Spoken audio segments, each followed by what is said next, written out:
metal through everything. It was pretty crazy.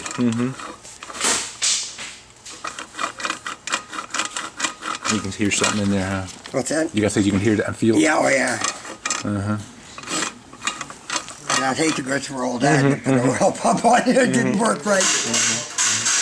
You know, this thing has so much metal through it. I was all through the chains.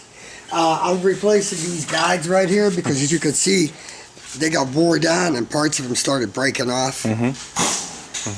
So these are going to be all new. This pad. You can see there.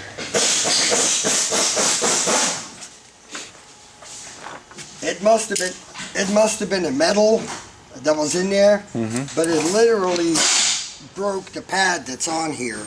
It literally broke it off.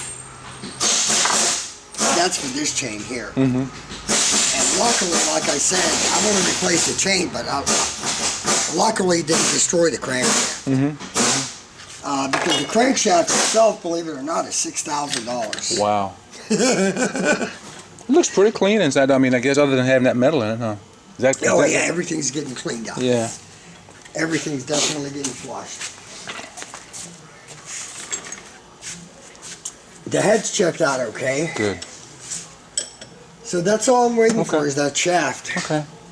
And once I get the shaft, I can start assembling it. Are there any mods or anything that could be done to this? Anything's nothing? Okay. I mean, the only mod I'm not for really performance, would be to go with a bigger block. But that gets into serious money, and I don't think it's worth it. Yeah. Especially since we're talking about a Tiptronic. Yeah.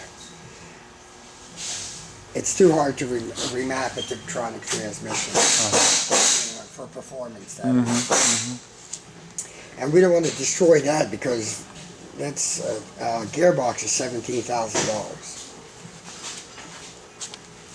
It's not like a standard that we can rebuild them. We can't get any parts for automatics. There's nothing that needs to be done to that. I mean, is there any service, anything to it that needs to check while you? Well, the only thing we could do with them is change the fluid and the filter, which we probably should do anyway because we don't know what the car has been through. Yeah. Yeah. You know, but the block is okay. The cylinders are good. So luckily the metal didn't get in there and screw the block up because then we'd be pretty much done. Yeah, that's good.